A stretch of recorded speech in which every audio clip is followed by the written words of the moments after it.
Yes, it is I, your humble host, Bill Hatch III, coming to you live from the palatial home studios of Bald Spots Productions here in the beautiful city of Santa Ana, California. Joining me in studio, as per the usual, is my friend, my brother in Christ, the disembodied voice of Rudy. Hi, everybody. I love y'all. Waka, waka, waka with the Lord, and I'm glad you got out of the ghetto. I've been sharing with Rudy about the book.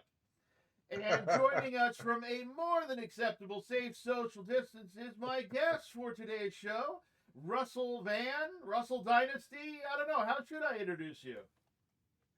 Russell Vann, Russell Dynasty. That's the company name. Russell Vann making the dynasty.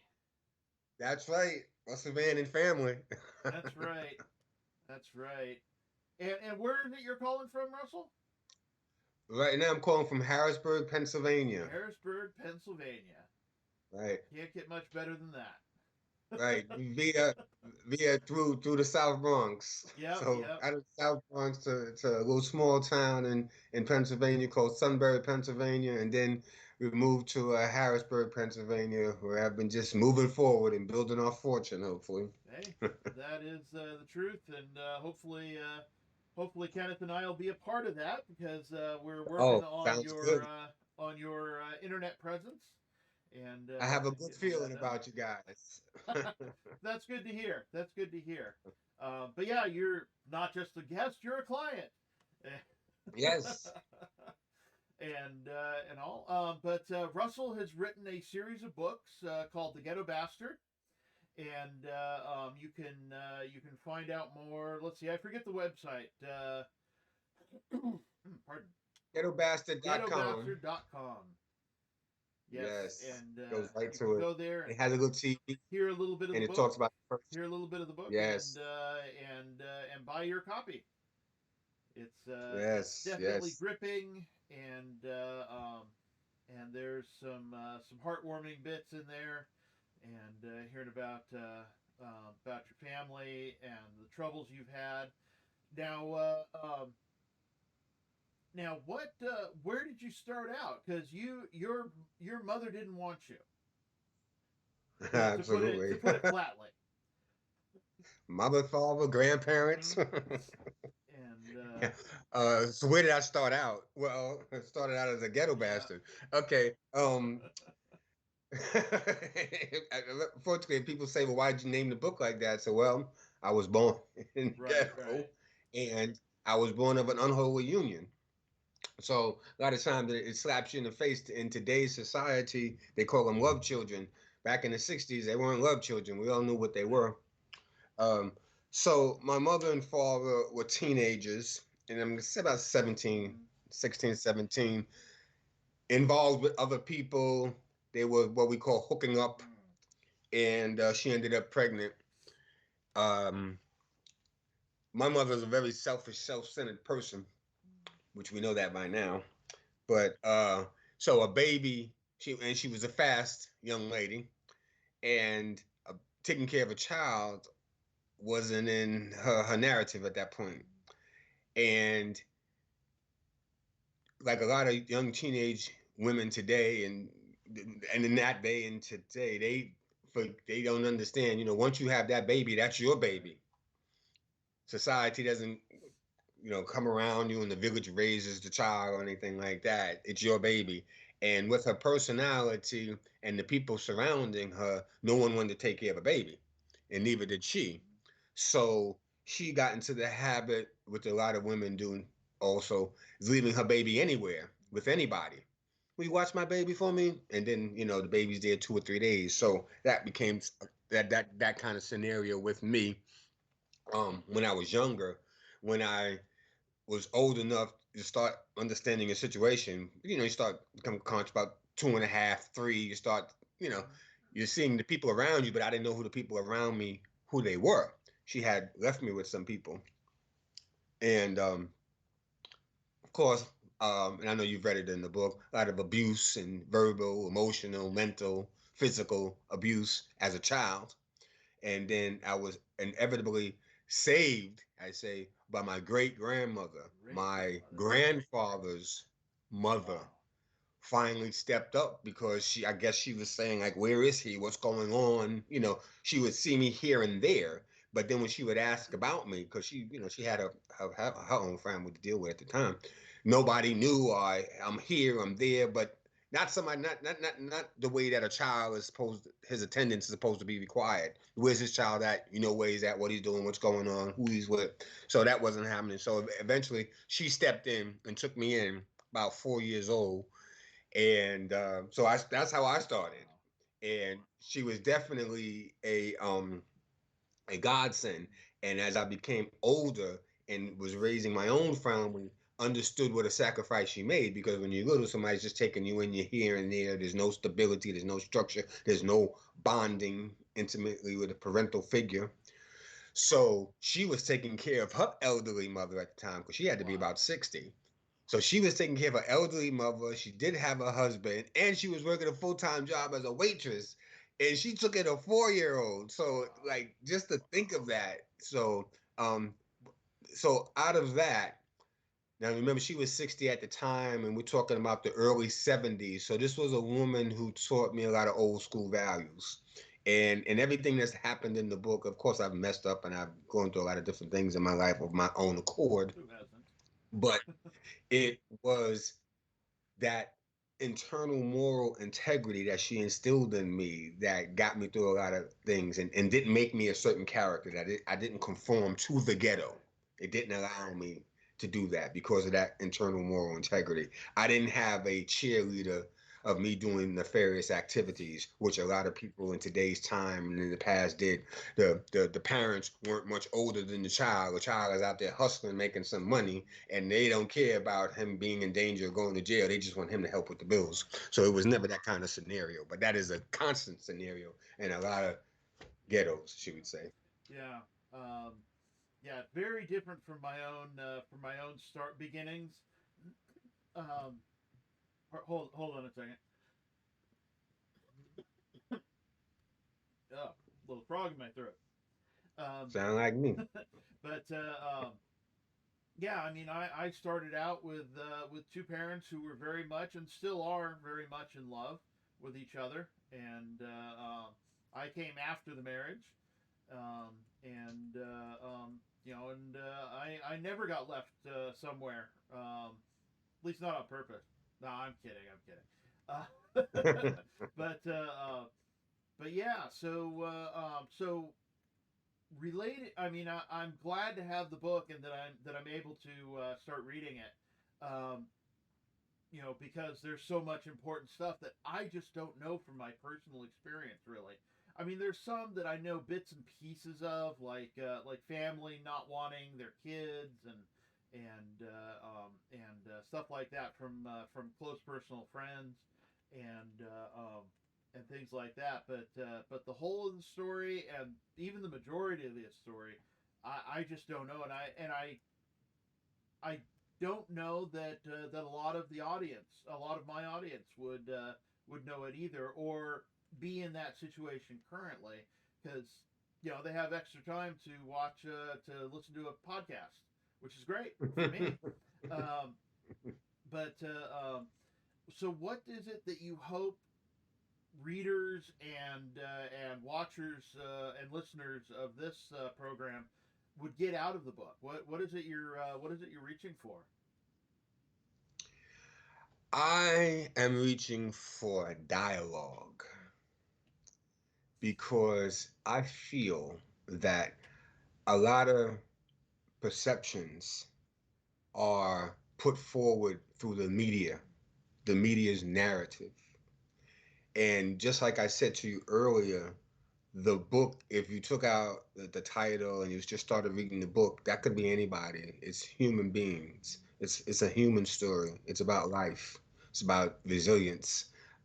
And I want people who don't live in the ghetto to understand that the people in the ghetto, or people that are from the ghetto, are not just statistics. They're human beings just like they are. And because we're always looking at negative reports on TV, this person shot, this person killed, this person raped, this person stabbed, blah, blah, blah, blah, blah. It's a statistic. It's never a human being. They say when a mass number of people die, a statistic, when one person dies, it's a tragedy. So I want to humanize the people from the ghetto and let the people outside the ghetto understand that we're human beings just like them. We love, we hurt, we want to survive, we want the best for our children. We just want to be peaceful in the world and guess and move ahead. And because and here's the thing also that I want them to understand that the ghetto is just not a place where black people or minorities are at. There's a lot of white ghettos Yeah. too. But because there's always this narrative to keep black people and white people against each other, because Yeah. if you want to keep people from asking questions, just keep them divided. So as human beings, we are not looking at each other as human beings. You know, he's white, he's black, he's Spanish, he's this, he's that. If you're a good person, you're a good person. If you're not, you're not. It doesn't matter what nationality you are. But as long as we're dividing and we're fighting against each other, then the powers that be can sit back and laugh at us. So I want us to understand each other. And now the same part, when I say I want them to look, it's kind of I used to say, if you wanted to put the book in a category, everything white people wanted to know about the ghetto but was afraid to ask, this is that type of book. Because and then if you said that, some people would be offended. Oh, what do you mean? Isn't it? Listen, a lot of times people's attitudes and dispositions are because they're ignorant. Not ignorant that they're stupid, but ignorant to the fact that they don't have that knowledge and understanding. And this era now, you can't even ask questions because people become so offended so quickly. So, I mean, if that answered I your don't know. question. I think. Oh yeah, for sure. No, I think if you haven't offended someone, you really haven't said anything yet. Right, right. I'm I mean, waiting for I we've had a couple of shows because two of the shows I do during the week, well, four of the shows I do during the week are Christian in nature, very outwardly Christian in nature. This show is often just plainly secular. Sometimes we get into some religiosity, but I'm sure on the podcast I do with my father and Rudy that we've offended some people, um, mm, and I, but because when you have strong beliefs, then you offend people, and right. if you really believe in your message, then you can definitely offend some people. But That was so funny is when you get to book uh, three, when you get to book two, no, in the end of two, in the two, I'm just looking over. When you get to book three, you're gonna see because that's where a religious component comes into play okay, there. okay. It's very good. You're gonna like it, and because I didn't even know you were it was a ministry Oh yeah, based. yeah. The So, and show actually that's great. started. The I'm show actually I'm actually started the as man a ministry. for that. Yeah. I'm actually the man for that one. But I because when I'm speaking to people, I don't try to force my opinion or anything like that because to me, um, faith is eternal, internal. Internal. Yeah. So I don't know what your faith is. You could tell me anything, but hey, you know what I mean? So in reality, your faith and your relationship with God is so extremely personal. And because the devil is so insidious and has infiltrated all these churches and different things and people, and he doesn't necessarily infiltrate the church, but necessarily the people's hearts, which the people are the church. So you never really know. I measure sometimes people's uh faith based on like what the Bible says according to their Hmm. fruits. You can tell because you can't tell me you're somebody of God, but you treat people like crap. Right. You know, so because that's telling me something eternal. Yeah, you could believe Jesus died on the cross. You could believe, Jesus, Son of God. You could believe anything you want to believe. But if you're not treating people a certain way, which is how you would want to be treated in any situation, that if you were in the same situation, you want to treat people that same way. If you're not treating people that way, then there's something inside you that's not there. And since God is on the inside, This is my opinion now. I don't want anyone to get too upset. God is on the inside. You know what I mean? God is within us. So if you're not thinking a certain way, remember thinking, not acting. If you're not thinking a certain way, then who's talking to you? Right. That's my Yeah, thing. yeah. No, I like to stick with my relationship rather than my religion because nobody cares about my Right. religion. But There you go. my relationship with God is something that's important to me and gives me a lot of joy that I wouldn't have otherwise. And I'm certainly happy to share that with people. But you're right about forcing it on trying to force it on people. You really can't. I mean they tried that in the Inquisition and all those different minor things that went on in Well, history. But but Bill, look how it is right now. Like religion, they'll call it religion, and I don't want to get too political, but I have to make this kind of comparison. If you're a Catholic, mm, how can you be pro-choice? How can you be for yeah, abortion? yeah, That's now I'm not going into whether abortion is wrong. Da, da, da, da. sure, sure. That's someone's personal opinion, personal Hmm. choice. But how can you be a Catholic, represent yourself being a Catholic, Right, and yet be for right. abortion? That I can't even understand that. Where does that even fall into play? And how come no one challenges that? Yeah, yeah. So things It's like that. yeah. It's true for Catholics and Christians and several other group. Almost all religious groups to some extent. Yeah, it's like, Right, well, how can you justify that? But anyway, Rudy right. had a question real quick. But the thing about Okay. religion, I think everybody gives it out of love. When I talk to people, it's out of love. Yeah. But you know what? There's some people that are too crazy. And I'm glad you got out of the Well, ghetto. You know what? I grew up in the projects and in the old which one? 70s, Which projects Oh, Ramona Gardens up in Big Hazard in LA. in LA? And what happened is, when you're a kid, you grow up as love. You want to take Hmm. care of each other. Then when money came involved, then every man for himself. And God bless you. Yeah. thank you. No, he's right. Money is the root of all evil. He ain't lying about The that. love of money is the root of all The evil. love of money. Thank you for your correction. Because I was about to say I'm trying to get some more money, so I Yeah. don't want. I'm not No, pursuing no, evil. money's not the bad thing, and we have a great example in Lazarus of that. Jesus' It's the friend, intent right? behind. Jesus' friend was rich, and he probably had a couple of friends that were rich who just weren't mentioned in the Bible who were supporting the Right. ministry. But it's what you do with it.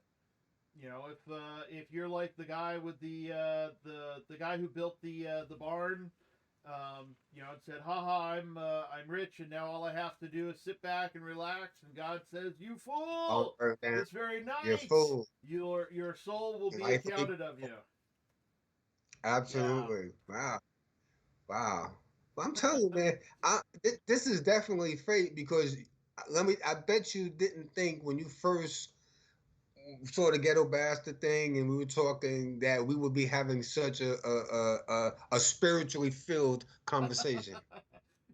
I try not to make those kinds of assumptions, but yeah, if somebody had asked me before, really on just about any of my guests, I've had some very interesting people on the show, and we've had some religious conversations before. And yeah, any one of them, I probably wouldn't have guessed we would have had it, except for a couple who wear their relationships on their sleeves. But Those are the ones I'm scared of. no, one I, was really cool. let me tell you, I'm scared to death of the people with all of the stickers.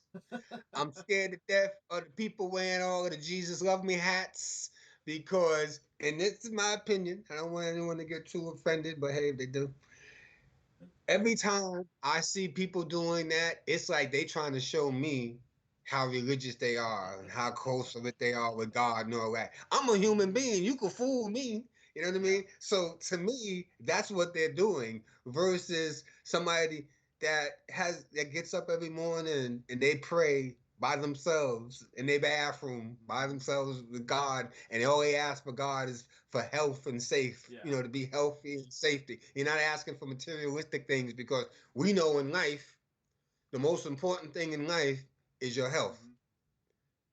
That is true. Money don't mean nothing if you're not healthy. You be sitting up there in that bed all sick and all have all the money in the world. Right. It doesn't mean anything. So your health and to be safe. So I mean, and those are to me, those are the kind of prayers God listens to because God listens to your heart, Right. not so much your words. Now, what they say is the overflow of the heart is what comes out of the Right. mouth. Right. You know, um, but to me, I mean, and let me tell you, to me, that's what I just described. What I do every morning.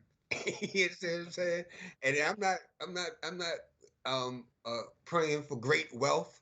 Would I like some? Sure, but I'm not praying for that. You know what I mean? Because because they say God is going to answer your prayers on intent because He sees inside your heart what you're praying Right. for Right. and why you're praying for it. If you're praying for money, so you get, I got money, and everybody that ever did anything wrong to you throw it all in their face.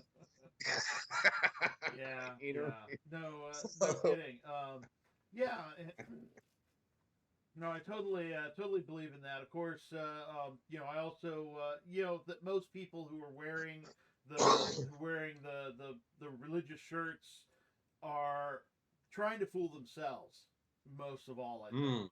mm, But there is a place for in one's life and ministry for outward signs of religion. I mean, I wear a little Cairo cross, and that a friend gave me, and so I wear that, and mostly it's to remind myself when I start straying. I've got this little weight around my neck, and I'm like, oh yeah, I shouldn't be doing this. But right, yeah, right, watch right. out if I take it off. Uh, but Oh, occasionally it gives me an opportunity to give a word to somebody. They'll ask me what it means, what it is, why I'm wearing it, something like that, and I'll have an opportunity to give a word to them that I might not have had otherwise, and all. And I plan to do shirts for the show, so. mm. So hopefully people will be buying and wearing the shirts, but yeah, goodness. Um, let's see, what else? Well, what are your plans for the future? I mean, you've got 3 books out already in the Ghetto Bastard series. Is there going to be a fourth? Absolutely, and that one's called the American Dream. Okay. So, and that's gonna bring everything full circle um, from the humble beginnings of the ghetto to the American dream. And the American dream is different from everybody else, but you'll see what my American dream is. And then the book after that, number 5, is going to be called Godly Man, Okay. Ghetto Bastard Godly Man, and that's going to take a spiritual perspective on everything that has transpired and how we can look at it spiritually, how God was involved, and just kind of what we were talking about. But it'll bring all of those books together. And then my last book of the series will be the novel, Okay.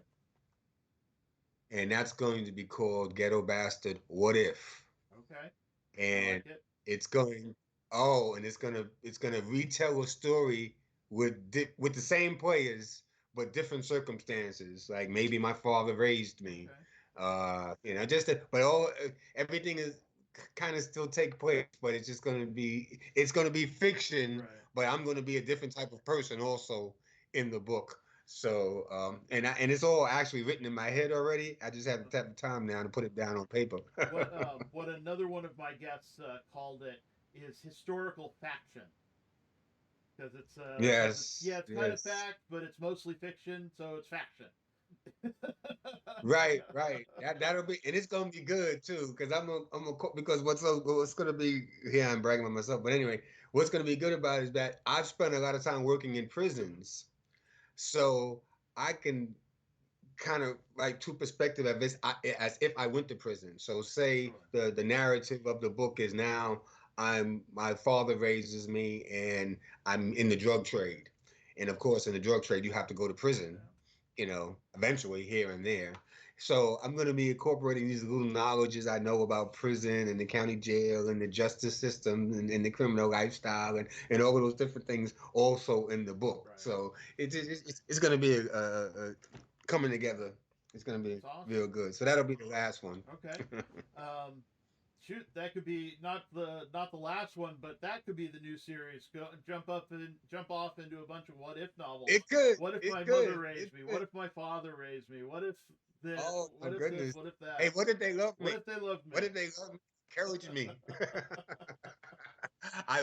My wife and I sit back and laugh because we do a lot, and I say, "Wow, you know what I mean? What if I had, what if I had a father like what if I had what you had, Bill? Because I'm sure your mother and your father, and they wanted the best for you in life and sacrifice.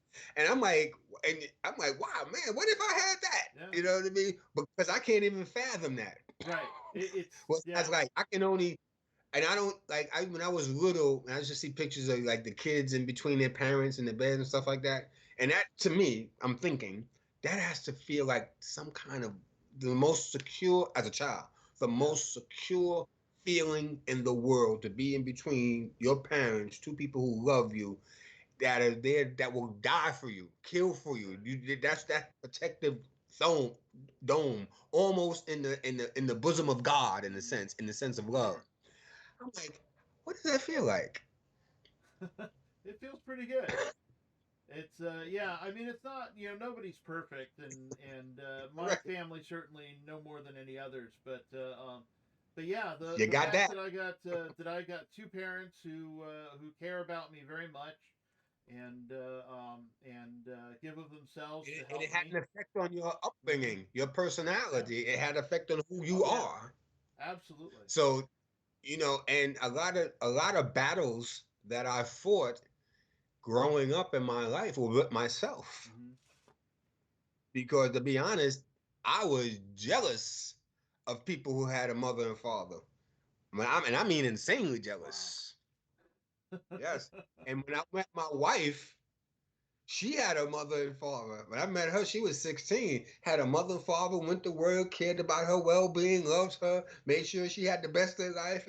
I was jealous Yeah.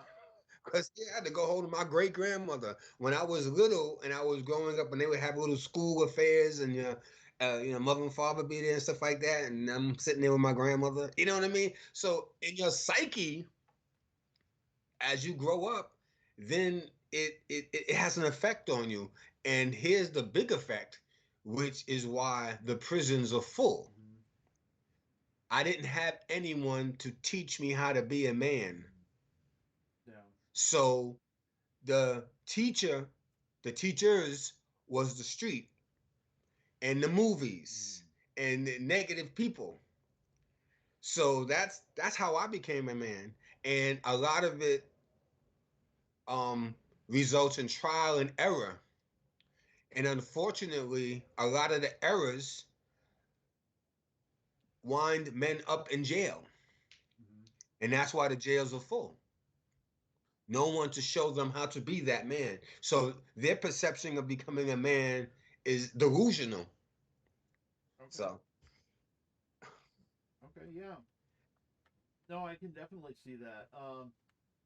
Yeah, it's tough to get my mind around it. It really is. But when you read the that book, books you're help gonna it. get it. The books help it. I'll You're get gonna there. read them books, you're gonna be like, wow, I got it. I'll get there. I have the book at the office, so anytime I'm feeling a little like, hey, I need a break, and got to put my brain into a different gear, then I'm reading it. There You you know. go. There you go. But yeah. Um, what else are you planning on doing? Your story sounds so perfect for doing something like public speaking and all. Is that? That's I would love to do public Yeah. speaking. I would love to do public. Now, here's the funny thing. I would love to do it for a living. You know what I Right. mean? And like I said, I'm not looking to get rich, but I do need enough to pay the Of course. bills. You and me both. Right. So,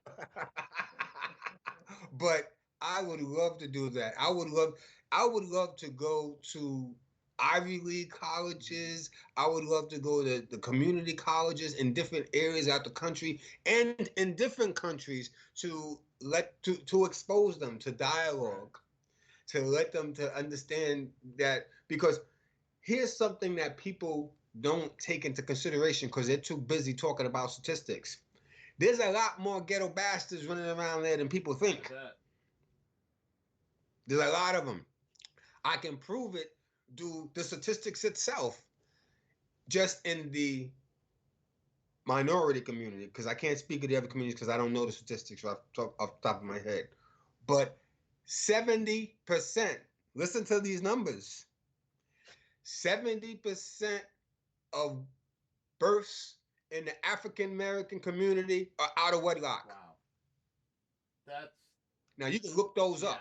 Now it might be 69%, 68%. Might be 71%. But it's up there. Right. It's up there. Right. It's a reality. Now that's just in the African American community.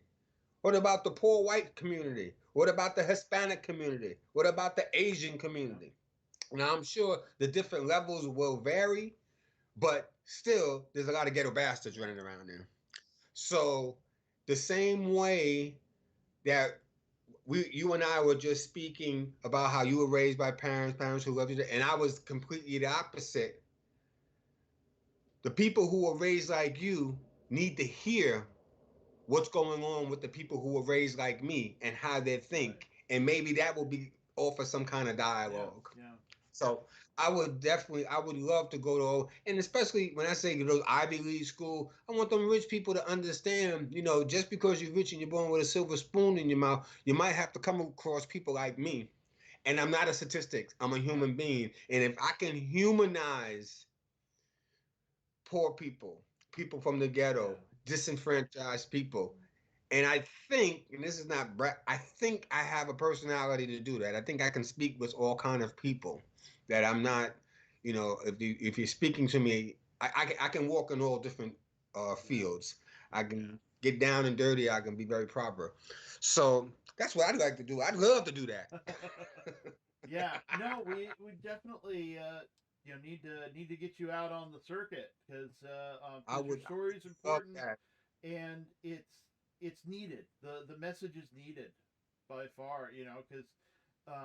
Because the as you say, ghetto bastards of the world are just the others from from the mainstream point of view, and they're not often seen, and it's like, I mean, this is the season for things like A Christmas Carol, and I always remember the scene in A Christmas Carol where the ghost of Christmas Present opens up his cloak, and we see was it want and need, I think, are the two children that represent what the children represent there, and it's like we've got this cloak of wonder, and I mean, especially this time of year, the beauty and awe-inspiring wonder of Christmas.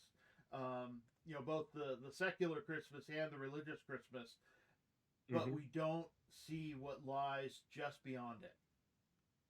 And and we need to see those things and do something about it. Yes. There are certainly different ways of doing something about it, but we need all the tools in our tool box that we can get, and to do that, and not to, and while at the same time not changing the uniqueness of people, just changing their attitudes toward each other. Right, respect each other. Yeah, respect each other. I don't. There's no way. Well, anytime people say things about acceptance and this and that, I say, you could walk on water, cure cancer, and raise the dead, and they still have something bad to say about you. Yeah. Okay. So, and I remember when I was younger in Catholic school, I used to ask the nuns, like, if Jesus was alive today, would they crucify him? And the nun was like, maybe they might, because there's so many different religions and so many different, you know what I mean? Nobody's the focus is supposed to be on God. Right. They might not Okay. physically crucify him, but Oh, they'll try. he Come would on. be crucified. Listen. Wait, right. He'd be crucified in the media, and they got a hold of him, they'd crucify him physically, Yeah. because these people out here are sick in the head. Remember, when you talking about people, God, to me, I hear him when I'm talking again, That's but okay. God, you're either with him or you're against him. Okay? Period. You're a cowboy, you're an Indian. Now, you might, well, that's just how I am. That's just what I'm saying, because, you know, thank God I've never had to kill someone in my life. Yeah. Have there been situations where it's come close? Yes. But in my heart, I wasn't worried about. Now listen. In my heart, I wasn't worried about killing that person, because if they got to go, they got to go. Yeah.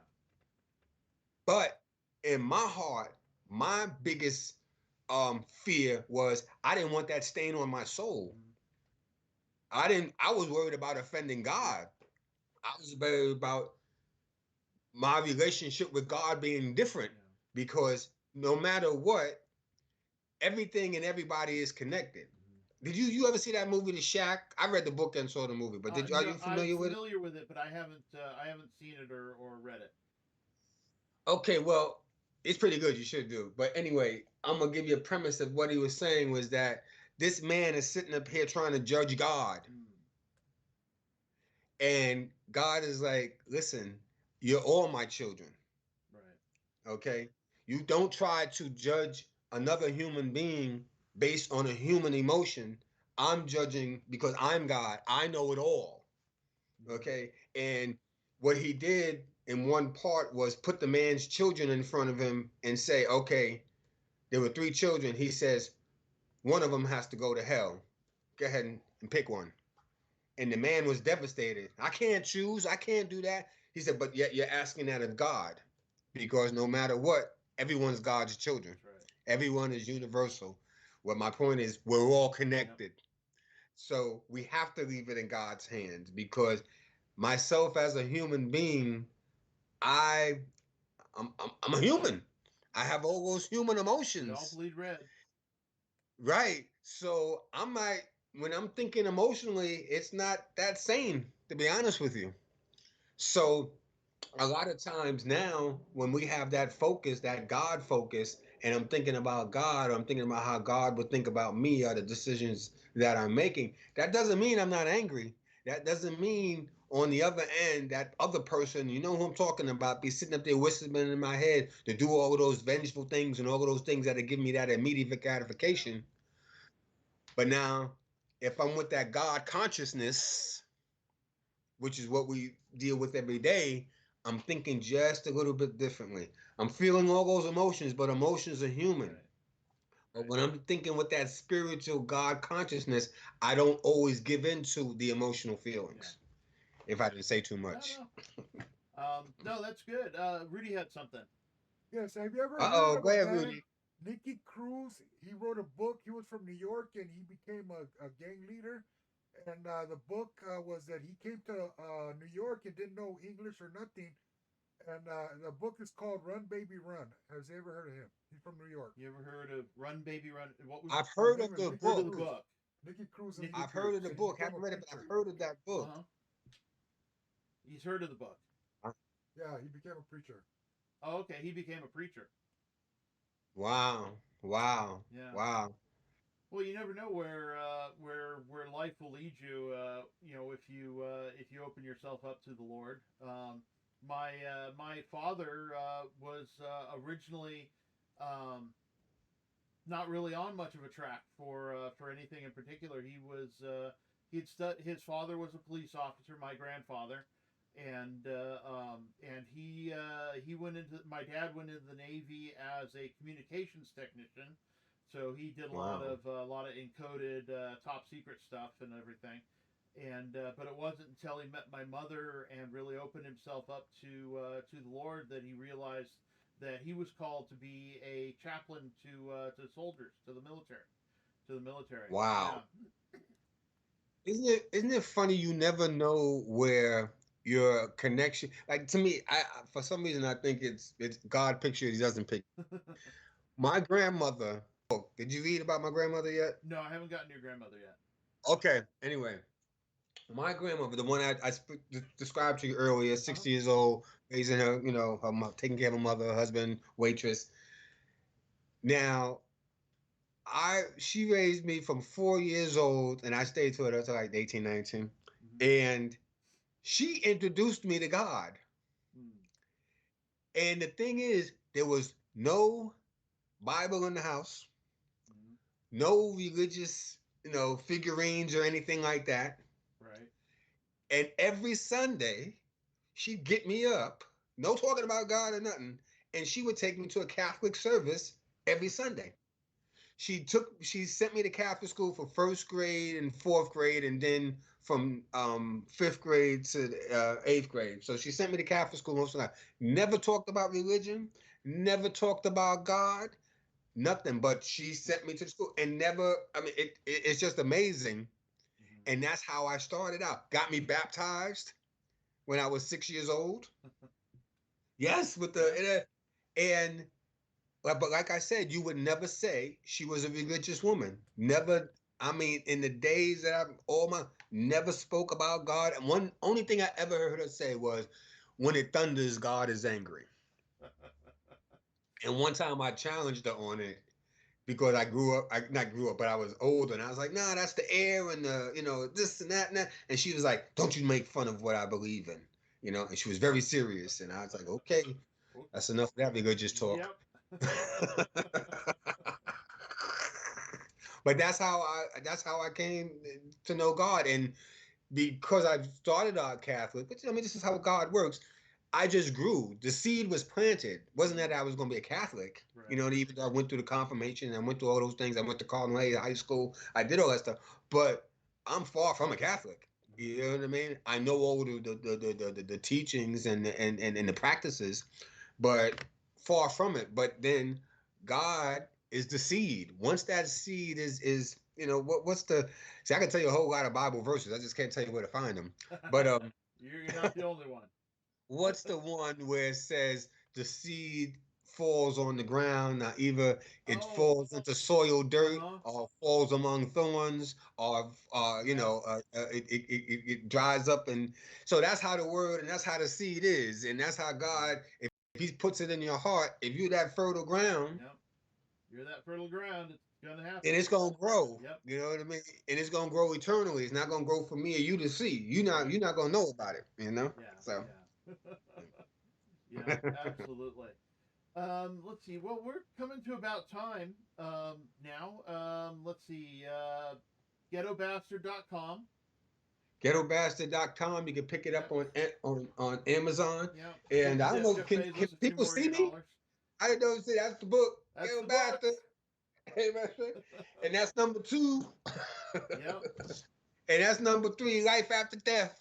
Yep. And it's a good read, and it's a human story, and I believe once people read it, they'll understand, and we'll be able to create more dialogue, and we can talk like this, and hopefully I can get on that speaking circuit and Yep. talk to them about it, and give them a nice autograph. We'll make it happen. I'm trying. I'm trying. So okay, well, any before we close out, any final words for the night's people?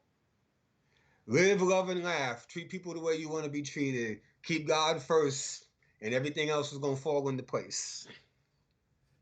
That sounds pretty good to me. Hold on, get that set up. That's great. I'm glad you were able to come on the show this week, and Thank that you you for were able to having have me. some time. Hey, anytime. It's always a pleasure, and be sure to get out there, everybody, and buy Russell's book, Ghetto Bastard, available on Amazon, or you can just head straight to the source, ghettobastard.com. There you go. So God's blessings, for everybody. Thanks again for, well, I'll say that again in a second. And be sure to wash your hands, stay safe out there, And stay tuned for the final credits. Thank you all for tuning in. This has been a presentation of Bald Spots Productions. I'd like to thank my producer, my beloved mother, Eileen Hatch. I, of course, am your humble host. I'd like to thank my beloved Ned McMahon, Rudy Corlew. And my special guest, Russell Vann. Support the show if you feel so led over on patreon.com. We're known as Bald Spots Pro. That's the production company that does all the shows. And don't you dare miss YWL Online. You can find it on Facebook, YouTube, wherever fine podcasts are offered.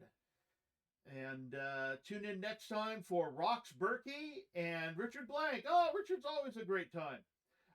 Please be sure to like, comment, and share to stay informed. Subscribe, follow, whatever you got to do to stay informed and kick that algorithm into gear. You can find us on Facebook as Not Quite After Midnight and help us reach as many people as possible. Thank you again for tuning in, and have yourselves a wonderful one ever.